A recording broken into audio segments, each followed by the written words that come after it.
Quick one for today, but pretty much a TikToker called Mr. Prada has just been arrested and taken into custody for allegedly murdering his therapist, catching a second-degree murder charge. Mr. Prada is a name I have never heard of until catching this horrific news.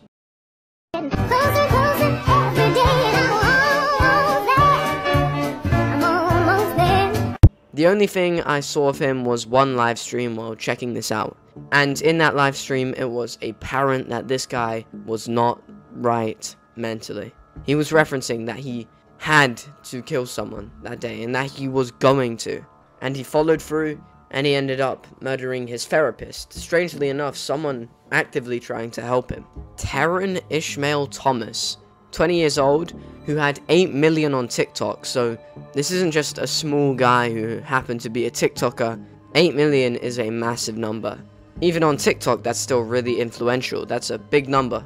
And he got arrested Tuesday this week, October 1st, for allegedly being connected to the homicide of his therapist. Homicide just being a fancy name for committing murder, pretty much. He was charged with second degree, which basically means premeditated, which basically means he thought of it and planned it before he did it. It wasn't a heat of the moment thing, which is only more evident in that live stream I saw. He even fled states.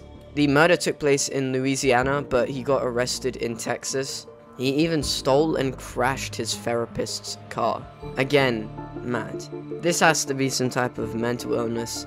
The reason behind this murder must have been some messed up image in his brain. He got arrested and is in custody in Dallas, Texas County Jail.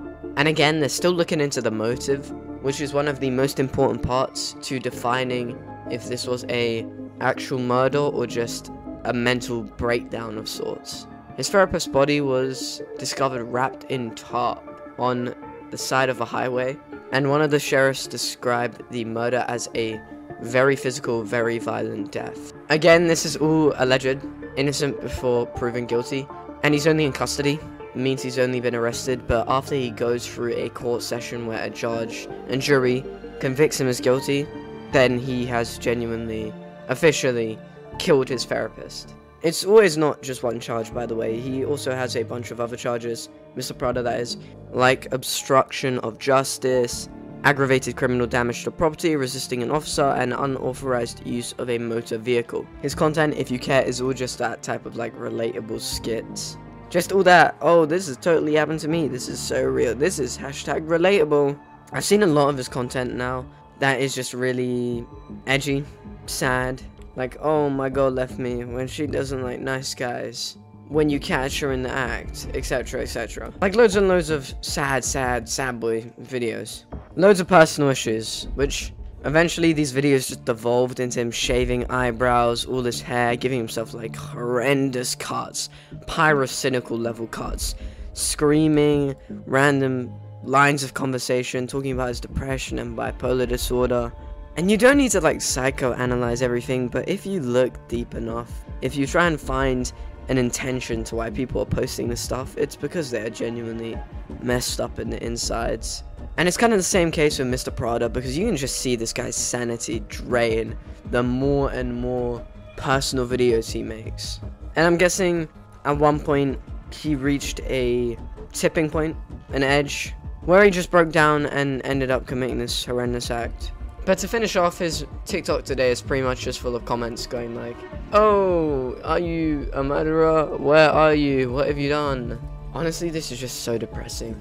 It doesn't even seem like Mr. Prada is evil of any kind or just super malicious. It just seems like he's less empathetic and just mentally ill. These are just charges though. There could be a instance or case where Mr. Prada is actually innocent and he has no relations to the murdering of this therapist, who isn't completely innocent themselves, because they apparently G-worded a 11-year-old and then paid a 25k bond and did not face prosecution. This is probably going to be more of a follow-up because he's still in custody. They're probably still reviewing evidence, and he could turn out to be completely innocent or guilty, 100% guilty. But overall, I just think it's a super depressing, super upsetting situation. But yeah, that's about it. Thanks for watching, and I'll see you. Have a good night, bro. Stay safe out there. Make sure to keep your mental health in check, and I'll see you. Have a good night. Yeah.